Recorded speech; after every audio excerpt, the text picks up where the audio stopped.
Current affairs के विशेष episode daily top 10 के साथ एक बार फिर मैं आपके बीच उपस्थित हूँ और बहुत बहुत स्वागत करते हैं सामान्य अध्ययन के सफर जीएस जर्नी में। जीएस जर्नी में हम आपके बीच उपस्थित होते हैं करंट अफेयर्स के टॉप 10 क्वेश्चन के साथ। आज जो टॉप 10 प्रश्न आपके बीच में लेकर के हम उपस्थित हुए हैं उसकी चर्चा करें हम, इससे पहले आपके लिए एक सवाल छोड़ के चल जाते हैं। आप इसका उत्तर कमेंट बॉक्स में जाकर आप देंगे। सवाल है आज अर्थात कि 12 जून 2026 से T20 वुमेन्स वर्ल्ड कप की शुरुआत हुई है, यानी women T20 world cup cricket की शुरुआत हुई। आपको बताना है कि इसकी मेजबानी किस देश के द्वारा किया जा रहा है, यानी कौन सा देश इस बार T20 वीमेंस वर्ल्ड कप की मेजबानी कर रहा है। अब हम आज का पहला सवाल देखते हैं। पहला सवाल आपके सामने स्क्रीन पर है। संयुक्त राष्ट्र महासभा ने जून 2026 में किन 5 देशों को सुरक्षा परिषद का अस्थायी सदस्य चुना है? जैसा कि हम लोग जानते होंगे कि संयुक्त राष्ट्र संघ यूएनओ के अगर हम बात करें तो यूएनओ का जो सुरक्षा परिषद है उसके अस्थायी सदस्य देश और अस्थायी सदस्य। अस्थायी सदस्य देशों की संख्या 5 है, अस्थायी सदस्य देशों की संख्या 10 होती है। ये 2-2 वर्ष के लिए चुने जाते हैं।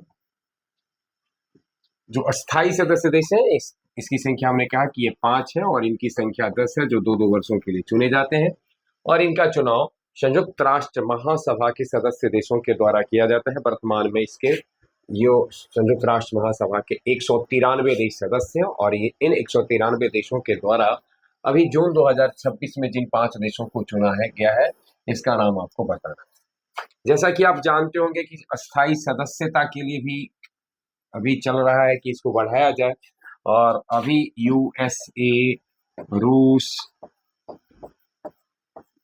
चीन, ब्रिटेन और फ्रांस इसके अस्थायी सदस्य देश हैं।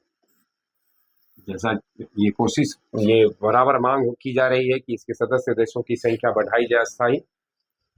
5 जिन देशों को सुरक्षा परिषद का अभी गैर अस्थायी सदस्य चुना गया है उसका नाम आपको बताना है। Bharat, Germany, Brazil, Japan, Austria, Kyrgyzstan, पुर्तगाल, त्रिनिदाद और Tobago, Zimbabwe, Kyrgyzstan, Austria, Germany, दक्षिण अफ्रीका, मिस्र, पुर्तगाल, त्रिनिदाद, कनाडा, इटली और जिम्बाब्वे। और सही आंसर है इसका ऑस्ट्रिया, किर्गिस्तान, पुर्तगाल, त्रिनिदाद और टोबैगो और जिम्बाब्वे, यानी इसका सही आंसर है बी। जैसा कि हम लोग जानते होंगे त्रिनिदाद और टोबैगो यह कैरिबियन द्वीप है ना, और उसके बाद कैरिबियन द्वीप वेस्ट इंडीज जिसको हम लोग कहते हैं, यानी उसका एक हिस्सा है यह।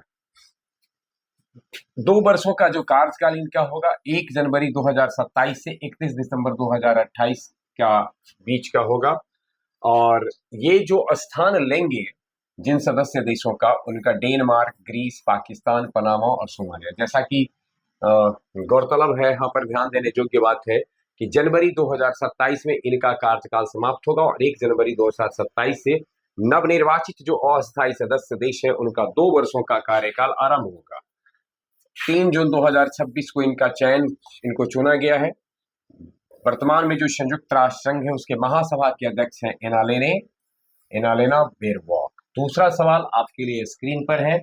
आपको बताना है केंद्रीय गृह मंत्री द्वारा जून 2026 में नई दिल्ली में लॉन्च किए गए land port management system LPMS land port management system का मुख्य उद्देश्य क्या है?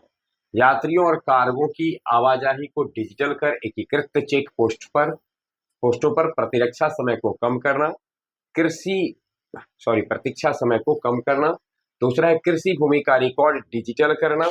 तीसरा विकल्प है सी है समुद्री बंदरगाहों की सुरक्षा बढ़ाना और हवाई अड्डों का निजीकरण करना। और सही आंसर है इसका, यानी 2026 में जो लॉन्च किया गया है लैंड पोर्ट मैनेजमेंट सिस्टम उसका मुख्य उद्देश्य है यात्रियों और कार्गो की आवाजाही को डिजिटल कर एकीकृत चेक पोस्टों पर प्रतीक्षा समय को कम करना।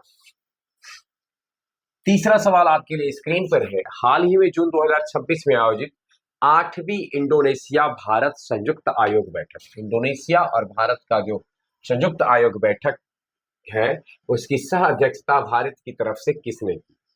प्रधानमंत्री, वाणिज्य मंत्री, राष्ट्रीय सुरक्षा सलाहकार और विदेश मंत्री। और इसका सही आंसर होगा कि भारत की ओर से 8वीं इंडोनेशियाई भारत संयुक्त आयोग बैठक की सह अध्यक्षता भारत के विदेश मंत्री ने किया है।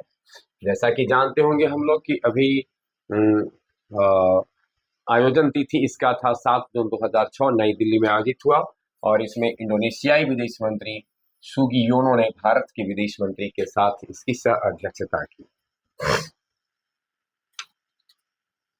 अगला सवाल है, केंद्रीय माध्यमिक शिक्षा board CBSE central board school examination के नए अध्यक्ष के रूप में हाल ही में किसे चुना गया है? सीबीएसई ने अपना नया अध्यक्ष किसे चुना है, नियुक्त किया है? लोखंडे प्रशांत सीताराम को, वरुण भारद्वाज को, संजय मिश्रा को, आलोक वर्मा को। और सही आंसर है इसका लोखंडे प्रशांत सीताराम। लोखंडे प्रशांत सीताराम केंद्रीय चयन माध्यमिक शिक्षा बोर्ड के नए अध्यक्ष चुने गए हैं। गौरतलब हो 2 जून 2026 को इनको नियुक्त किया गया है और इन्होंने राहुल सिंह का स्थान लिया है। वहीं जब हम चर्चा करें सचिव की तो वर्तमान में है वरुण भारद्वाज और वरुण भारद्वाज ने हिमांशु गुप्ता का स्थान ग्रहण किया है।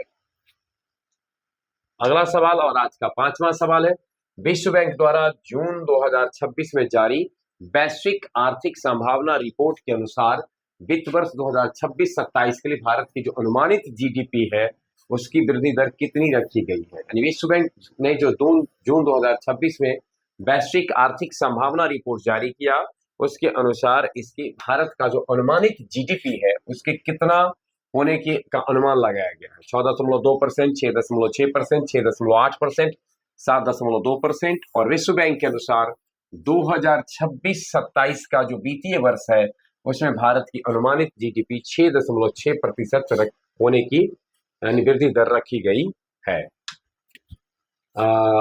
वीजा ने भारत में अपने नए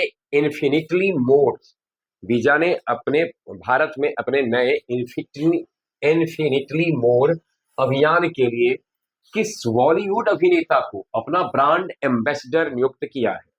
शाहरुख खान, रणवीर कपूर, सलमान खान, आयुष्मान खुराना। और इसके लिए जिनको नियुक्त किया गया है किंग खान शाहरुख खान। शाहरुख खान को वीजा आईएनसी ने इन्फिनिटली मोर अभियान के लिए बॉलीवुड मतलब अपना ब्रांड एम्बेसडर नियुक्त किया है। इस अभियान का उद्देश्य है अनुभव आधारित जीवन शैली और लॉन्च की तारीख है 3 जून 2026। अगला सवाल आपके लिए है, उपराष्ट्रपति द्वारा विमोचन की गई है अभी पुस्तक अभी हाल में when audit matters CAG interventions that made a difference के संपादक कौन है? व्हेन ऑडिट मैटर्स CAG यानी CAG interventions that made a difference के संपादक कौन है? डॉक्टर राजीव महर्षि, शशि थरूर, विनोद राय, इनमें से कोई नहीं। और सही आंसर है इसका जो भारत के पूर्व में कैग भी रहे हैं आप है विनोद राय जी। कैग की पुस्तक है जिसका विमोचन अभी उपराष्ट्रपति के द्वारा किया गया है। जहां तक बात वर्तमान कैग की है तो के संजय मूर्ति वर्तमान में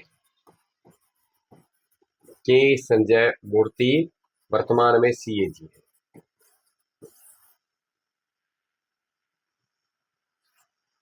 CP राधाकृष्णन जो वर्तमान में भारत के उपराष्ट्रपति इनके द्वारा 3 जून 2026 को उपराष्ट्रपति भवन में ही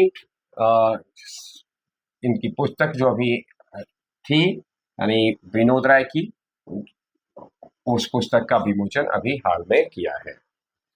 3 जून 2026 को किया गया।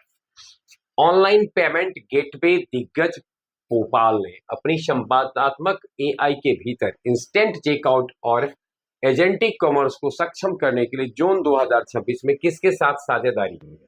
ऑनलाइन पेमेंट गेटवे भोपाल ने अपनी संवादात्मक AI के भीतर इंस्टेंट चेकआउट और एजेंटिक कॉमर्स को सक्षम करने के लिए जून 2026 में किसके साथ साझेदारी की है? गूगल, ओपन AI, माइक्रोसॉफ्ट और मेटा। और सही आंसर इसका ओपन AI के साथ भोपाल ने अपनी संवादात्मक इंस्टेंट चेकआउट और एजेंटिक कॉमर्स को सक्षम करने के लिए साझेदारी की है।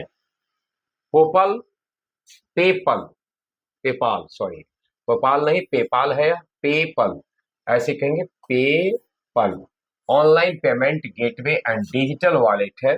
साझेदारी का उद्देश्य है agentic commerce protocol ACP.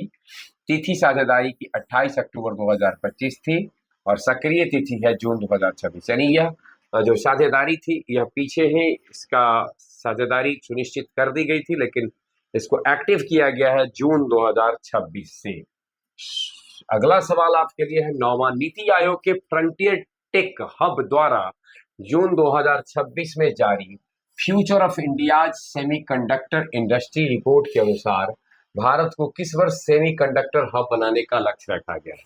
NITI Aayog ने का जो फ्रंटियर टेक हब है उसने जून 2026 में जो जारी future of India semiconductor industry, इसके लिए किस वर्ष को भारत का भारत को सेमीकंडक्टर का हब बनाने का लक्ष्य रखा गया, 2028, 2030, 2032, 2035, और यह जो एक अनुमानित वर्ष रखा गया है 2035 रखा गया है। अभी से 10वां साल में सेमीकंडक्टर का भारत हब बन जाएगा। मूल्य श्रृंखला वर्ष 2035 तक भारत में 120 से 150 अरब अमेरिकी डॉलर का घरेलू सेमीकंडक्टर इकोसिस्टम विकसित किया जाएगा। वैश्विक हिस्सेदारी, सेमीकंडक्टर बाजार में भारत की 10 से 13% हिस्सेदारी हासिल करना लक्ष्य रखा गया है। चिप में आत्मनिर्भरता, भारत में चिप्स की मांग में 35 से 50% तक आत्मनिर्भरता प्राप्त करने का लक्ष्य रखा गया है 2035 ईस्वी तक। और आज का आखिरी सवाल आपके लिए स्क्रीन पर है, नॉर्वे शतरंज का खिताब जीतने वाले पहले भारतीय खिलाड़ी कौन बने हैं। नॉर्वे शतरंज का खिताब जीतने वाले पहले भारतीय खिलाड़ी कौन बने हैं। डी गुकेश, आर प्रज्ञानंद, विदित गुजराती और अर्जुन एरिगैसी। और सही आंसर है इसका आर प्रज्ञानंद। आर प्रज्ञानंद 18 अंक हासिल करके विजेता बने हैं। इन्होंने अमेरिका के वेस्ली सो को पराजित किया है। वेस्ली सो 17 अंक के साथ उप विजेता रहे हैं। ये थे 10 सवाल जिसके साथ हम आपके बीच में उपस्थित हुए। बने रहे हमारे साथ, मिलते हैं फिर अगले दिन डेली टॉप 10 के साथ।